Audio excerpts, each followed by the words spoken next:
factors, and what are we seeing in our in the practice here, and that I hope will kind of help you. The Hiergaard voor Koop concept, I decided to discuss it. We're going a little bit of detail in it. You know, I think it's a phrase that everyone throws around, but people don't necessarily understand exactly how it works. So loosely translated, guys, Hiergaard voor Koop means that an existing lease trumps a later sale.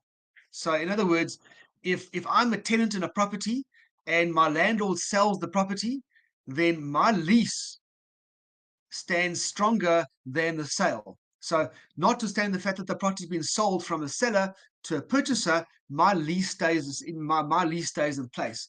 And really what happens is the new buyer, the buyer, the purchaser, the new owner, takes over the rights and obligations of the seller, and the tenant has the same rights and obligations against that buyer as the tenant used to have against the owner. Okay, so and you know, people sometimes when sales are done and there's existing tenants in place, the buyers call me and they say, listen, should I be doing a new lease agreement? You know, I want to make contact with the buyer, with the tenant, because I want to draw a new lease agreement. And the fact of the matter is that that new lease agreement is not needed, because the seller the buyer is substituted for the seller by operation of law. All right. So there's no formal session of that contract.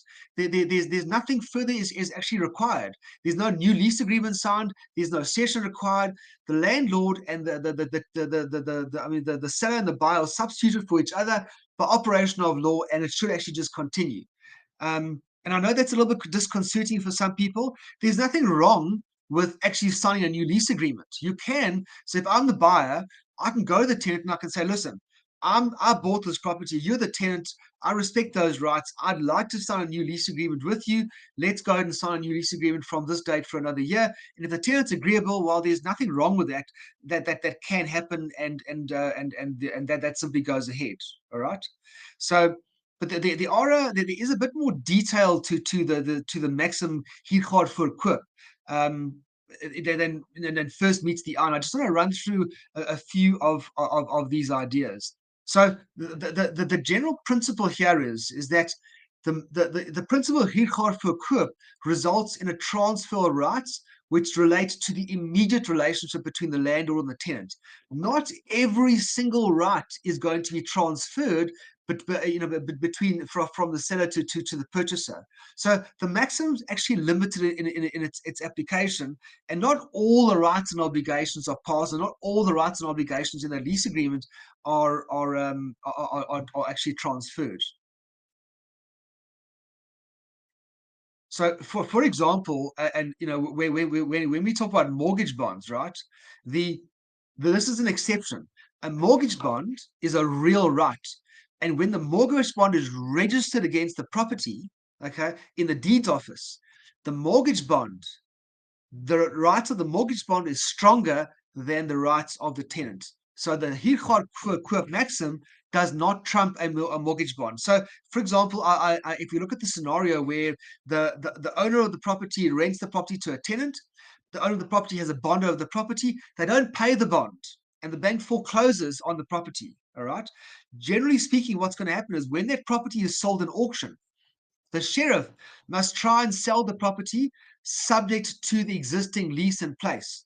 If they can't sell the property subject to the existing lease, all right, then the property is sold without the lease, and the lease is then terminated, and then the tenants must then move out, and it's up to the new owner of the property in terms of that sale on execution to evict the tenants, because the tenants' rights have now been cancelled and done away with. So a bond is stronger than the principle of Hiergaard voor Koop. If, for example, you have a lease agreement and it's got entered into, for example, by a company, or it's entered into by an individual, and there's a surety. So there's a surety who stands who guarantees the obligations of the actual tenant, and the property is sold from a seller to a purchaser.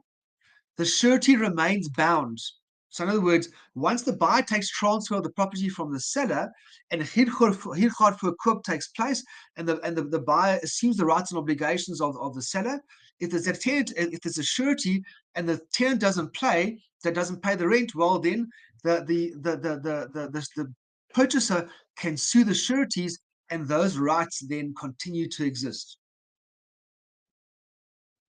And this basic principle has now been confirmed in our courts, and it's nicely well established. Right, managing agent or commission clauses, guys. This is where there is some bad news for property practitioners, because the tenant and the purchaser are only bound by the what we call the essentialia of the lease agreement, and they don't need to comply with any additional obligations, which were something that we call are incidental to the obligations of the main agreement. Okay, so for example, there's two potential scenarios here. One is that the lease agreement is a managed lease. So in other words, there's an estate agent who's managing the lease in return for a monthly management fee. That agent is then going to, for example, collect the rent, pay the bills, etc., etc. Okay, but now the issue here is that those provisions, those management provisions, are arguably incidental to the agreement, and they're not essential to the landlord-tenant relationship. They're ancillary rights, and therefore they are not protected by the maxim Huurgeld voor koop. Therefore, if you are managing a property, right? If you're managing a property as a managing agent, and and the property is disposed of from a seller to a purchaser, and the purchaser assumes the rights and obligations in terms of Huurgeld voor koop of the seller, well, then you must approach the new buyer, and you must sign a new agreement to continue to manage that property, or at least regulate what's going to happen. Okay, the same kind of thinking, guys, is going to happen in regard to commission clauses. So, for example, what we have in a lease agreement, we have a clause in a lease agreement that says, in the event of the seller wishing to sell the property, and in the event of the tenant acquiring the property during the time period of the lease agreement, well, then the agent is deemed to be the effective cause of the sale, and the agent is entitled to commission, which is then payable upon registration or transfer. I mean, that's an example of the clause that you're going to find in this kind of scenario.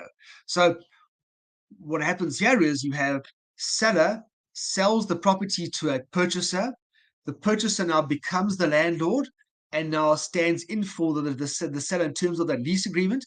And the lease agreement has this clause relating to the sale of the property to the tenant. If that buyer now sells the property to the tenant, well, then you're going to have a problem as an agent to collect your commission from the purchaser, because the purchaser is not bound in terms of Huurgeld voor koop, because it's not part of the essentialia of the lease agreement. And unfortunately, guys, there's nothing you can do about that. It's just a consequence of how things work and how the law is. But just so that you are aware of it. Okay, the next point is deposits paid in terms of the lease agreement. Once a seller sells a property to a buyer, and the buyer takes over the property, the buyer is going to be held liable at the end of the lease for any deposits that the tenant may have paid. And this is regardless of who holds the original deposit. And this is why it's so important. I'm going to show you a clause a bit later in this presentation. I'm going to show you a clause later which controls this aspect of the deposit. So what I find is that I prefer, if you sell a property, right, from a seller to a purchaser, there's a tenant in place, I prefer to have a very clear provision in the sale agreement that enables me as the conveyancer to take the deposit out of the seller's proceeds of sale and pay it over to the buyer. Because then the buyer holds and controls the deposit. Because without that, the transfer is going to happen. The buyer takes transfer of the property. Huurgeld voor koop. The buyer becomes liable for the deposit. At the end of the lease term, the tenant is going to look to the buyer for the return of the deposit. But the buyer may not have received the deposit from the seller. And I sometimes see that, depending on the personalities and what's going on, sometimes the seller, for whatever reason, doesn't want to pay the deposit over to the buyer. And sometimes they're just negligent in their affairs. Sometimes they don't like each other. And sometimes the seller thinks that he's owed money in terms of the lease agreement, so he doesn't want to pay the money over, and that then becomes a problem. Okay. Just a quick word here, guys, in terms of long-term leases. Okay. So what you must understand that any lease that's 10 years or older has to be registered as a real right in the deeds office. Okay. So for example, those of you guys who know about waterfall, those kinds of properties where they don't sell the property, what they do is they enter into a long-term lease. Those leases are registered at the deeds office, okay, and they're registered as real rights against the property in the deeds office. So what happens here is the maximum huurgaar voorkoop only applies to leases shorter than 10 years. Okay. If the tenant wants to enjoy protection against third parties in respect of a period exceeding 10 years, well then the lease needs to be registered in the deeds registry. Okay, and also bear this in mind, and I know this is maybe just some legal trivia because you guys won't necessarily come across this, but need to bear in mind that the if the lease is not registered, the tenant is still protected for the first 10 years of the lease as long as he is in actual occupation of the property. Okay, so guys, that's basically a few of my comments on huurgaar verkoop. I just want to talk in my last 2 or 3 slides. We're going to just talk about something that's slightly more practical, and that's something more practical relates to two different scenarios. So when you're selling property and there's a tenant in the property, you have two essentially basic scenarios. One is that we are going to sell the property with the existing tenant in place. So what we're going to do is we're going to market the property, and the buyer, and let's say for example the lease, we're selling the property now, but the lease is going to run until September next year, right? Unless we're going to cancel that lease agreement, we're going to need to sell the lease, the property with the tenant in place. Okay, and obviously, when you take the mandate, you need to understand that that's going to happen. So again, the principle here for is going to apply, and essentially, when the buyer takes transfer from the seller, they step into the shoes of the seller. Now, for that reason, it's so important as property practitioners that what we do is A, understand the situation, and B, we must obtain a copy of the lease agreement from the seller. And when we find an interested buyer, we must hand that lease agreement to the purchaser before the purchaser enters into the offer to purchase. So in other words, the buyer is going to enter into the offer to purchase based on the premise that there's an existing lease agreement in place. And understand the principle of huurgaar verkoop, we also now realize that the buyer is going to be bound by the essentialia of that lease agreement. And for that reason, as property practitioners and as the seller, it needs to be a disclosure. We need to hand the buyer a copy of the lease agreement. So remember, guys, we can't unfortunately trust the sellers or the buyers, and therefore what we must do is we must either make a copy of the lease agreement and hand it to the buyer and then sign acknowledgement of it, or two, we must email it to the buyer and keep a copy of that email, or even better, have a read receipt so we can prove that the lease was actually given to the buyer. Okay, this avoids disputes as to the terms and conditions. And I always give this example, which is a real live example. Happened a couple of years ago. A property in Sandton. Property is sold from seller to purchaser. Purchaser took transfer. Called us after the transfer and said to us, "But guys, this is totally unfair. The property I bought, and it was like a 2.5 million rand property.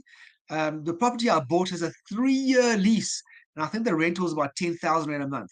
So now the buyer is bound by a 10-year lease agreement at bound by a year's lease agreement, a 3-year lease agreement at 10,000 rand a month. Now, if you do the numbers, we're talking about a 2.5 million rand property in Sandton. The levies are always heavy, the rates and taxes are always heavy. Once you add all that together, it's pretty costing the guy 25,000 rand a month to own the property, and he's going to get 10,000 rand. So obviously there was a dispute. Fingers are pointed, the whole thing became unpleasant, and this is what we want to avoid.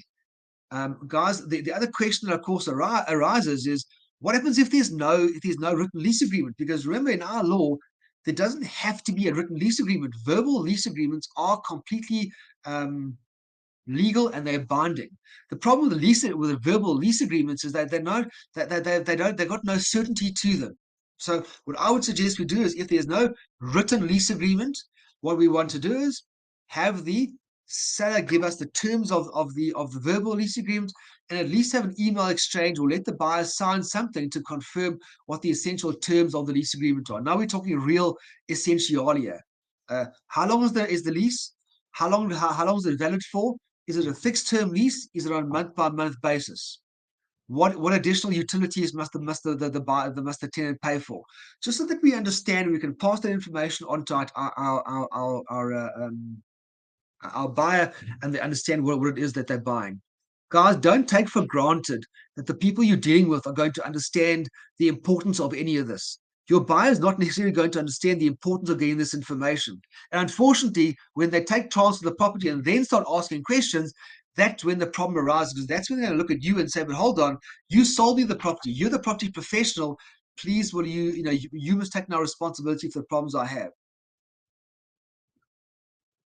And remember, guys, we are in the business of being in the referral business. We're in the referral market. We want to avoid these problems. And same as I say to my team all the time here, we know how the story goes. We know it down this road. Our job is to try and educate people and prevent them from falling in the hole that is in the road. Okay. So that's that I think covers the idea around we sell property and the property is taken over by a tenant. I have a clause for you guys here. So this is a clause that you can insert into your agreement or use as an annexure. It's in my property law manual in the addendums document. So 1.1, seller purchaser record the property being leased as the property is leased to a third party tenant in terms of the lease agreement. 2, the purchaser warrants he is aware of the terms of the lease agreement as satisfies the terms thereof. So now what we're doing is we're getting confirmation from the buyer. The buyer is aware of the terms, all right? And of course, behind this clause 1.2, we need to provide the information so that when they sign this, they're not signing it blindly. 1.3, with effect from date of registration, the purchaser assumes the rights and obligations of the seller under the lease agreement. The seller warrants it has the necessary consents or approvals to transfer the lease. So again, we're just restating the principle of Hiergaar voor koop, and to the extent that there's any clauses in the agreement that don't allow the transfer, the transfer of the property, the sale of the property from the seller to the purchaser, the seller's warranty that he does in fact have the necessary permission. 1.4, the conveyancing attorneys attends the transfer are irrevocably instructed by the parties on registration or transfer of the property in the deed registry to deduct from the seller's proceeds of sale the following amounts and pay these directly to the purchaser. 1, all rentals that have been paid for the period after registration or transfer, and 2, all deposits held by the seller on behalf of the tenants, right? So, guys, this is the clause that I was talking about that's so important, that controls the payment of the deposit from the seller to the purchaser. And what's nice about this is, as conveyancer, I don't ask the seller, please, can I transfer your money? I'm authorized irrevocably in terms of this document to take the money from the seller's proceeds of sale and pay it to the buyer. So this is a deposit, and it's also the pro rata rent. So for example, if the rent is 30,000 rand a month and I register on the 15th of the month, well, then the seller's entitled to rental from the 1st to the 15th. Buyer is entitled to beneficial ownership from the 15th to the end of the month. Therefore, they're entitled to 15 days worth of occupational rent, and I then pay the money over to the buyer. Now it's nice and clean. I don't know the buyer funny means saying, well, where's the money? Or funny, you saying, where's my rent? Where's the deposit? I've controlled that process. Okay. And that's why it's quite neat. It's quite neat from that point of view. And this really does make life easier. Please, guys, just remember that if I don't have a clause like this, and the buyer comes to me and says, listen, I want the deposit on registration, you must deduct it from the seller's proceeds of sale and pay it to me. I'm going to be very clear and say to the buyer, I cannot do that. Because remember, once a matter registers, I'm dealing with trust money. It's not my money, it's the seller's money. And once registration or transfer happens, I have no option but to pay that money over to the my seller. So I can't control it unless I have instruction. And that's why, guys, you'll see the conveyances are irrevocably instructed. So when the guys get unhappy with each other, as they sometimes do during the course of the transfer, I'm not the seller can't withdraw the instruction. I'm irrevocably instructed. Okay, guys. The second scenario we're going to come across is where we have a property. We've been mandated to sell that property, and again, there's a tenant in the property. Guys, the same principles in my previous scenario apply here. When we are dealing with property, we're selling property where it's subject to lease agreement, we have to go and get a copy of that lease agreement. Okay. And of course, the idea here is that we're getting the lease agreement to determine when does this lease expire. Does the tenant have the right to renew the lease for a further period? So for example, you may get mandated by a seller, and the seller says to you, you say, is the lease in place? And the seller says to you, yes, there's a lease in place. Well, Mr. Seller, when does the lease expire? The lease expires on the end of November or the end of December. You say, that's perfect. It's a sellable property. I'll sell the property in September and we'll transfer the property between October, November, and December, for example, right? Great. So it all coincides perfectly. But guys, this is where the devil's in the detail, right? We need to get a copy of the lease, not just ask about the lease, get a copy of the lease.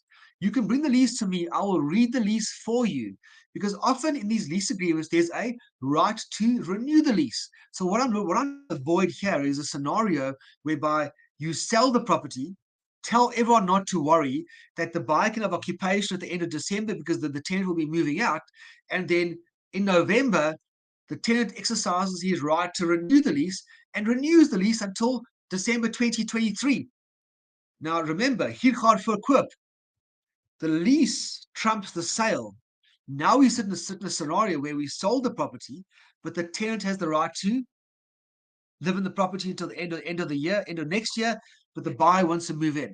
And this is a scenario that we're trying to avoid. And this is why what we want to do is get the lease agreement, read the particular terms of that lease agreement, and determine, does the tenant have a right to renew the lease agreement? Now, let's assume for a moment that the tenant does indeed have a right to renew.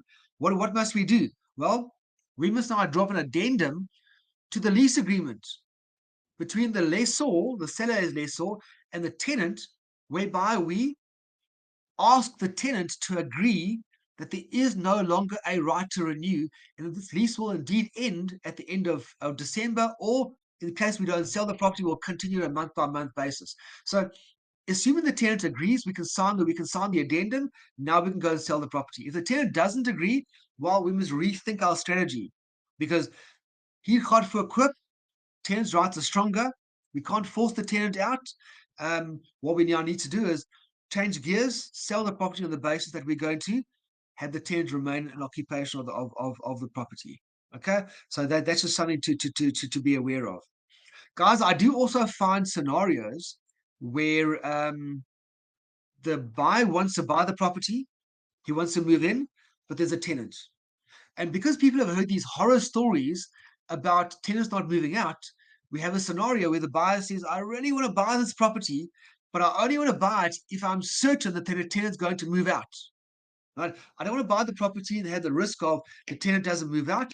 I don't want to buy the property and then there's a mistake in the deeds office, the transfer goes through and the tenant refuses to move out. I can't afford that. So what we do is, what we in those scenarios is, we use what I call a comfort clause, right?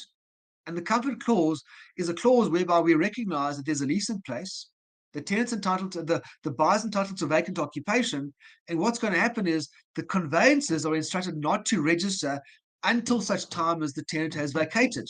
Okay, and the clause I'm talking about is this particular clause over here. Okay, one, the parties record the property is occupied by tenants. Two, the purchaser entitles vacant occupation. Three, the seller warrants the tenants of the property will have vacated before registration.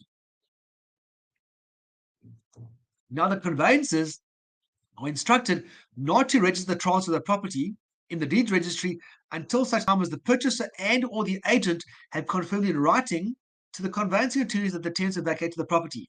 So what we do here is we lodge on about the 20th or the 21st, the 22nd of the month. The matter comes off for prep before the end of the month. Okay, and it is normally possible to time these things with a relative degree of accuracy. Not always perfect, but we can get relatively close.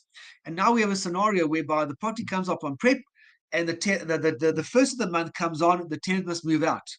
Once the tenant has moved out, either you or the buyer confirm to us in writing the tenant has in fact moved out, and I then register the next day. So in other words, the buyer has comfort that he's not going to be stuck with a tenant that doesn't want to move out, and this is why I call it the comfort clause. So, guys, in conclusion, as I was saying earlier, the devil is always in the detail.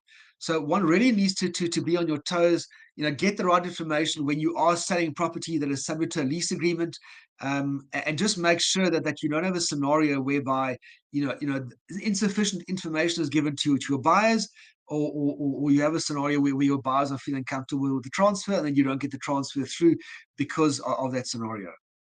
Okay, guys, I think that's it for me. Nice and short and sweet today. Um, yeah, that's it. I am a little bit early. I see I'm 4 minutes early, and are there any? Don't no, there doesn't seem to be any questions. Yeah, that's Thanks, it. Marius. Michelle, That was very informative. And I actually was going to ask you the question earlier, but I'm glad I didn't, because I think you kind of covered it. Because I've recently come across two cases where owners have just kind of gotten a little bit lazy about renewing their leases. So the leases have expired, and now they're sitting in situations where now they want to sell the property, but I'm going, but you're sitting with the lease agreements. You got to go back and look at the conditions. And other agents have signed the lease agreement, but never, it was just a once off. So I've never been in contact. And there is that clause there that gives that tenant the right to extend that lease automatically. yeah, and even if the lease was a fixed term lease and it's expired, we must still go and look and read that lease, because what I found in quite a few lease agreements is that it says you have a fixed term lease agreement for 1 year. If nobody does anything, it goes onto a monthly lease, but you can only cancel that lease on giving 2 months notice, not 1 month's notice. So the mistake there is you think that you can give your tenant 1 month notice, but you can't. You must actually give your tenant 2 months notice. And then when you talk about people moving in and out of houses, it becomes a bit of an issue, that a bit of an unhappy issue if we don't understand it in advance. Yeah, so actually excellent presentation as always. Thank you so much, Marius. Much Cool. appreciated. Thanks, Michelle, guys. And yeah, thank you very much. Have a good rest of the week, and also as always, guys.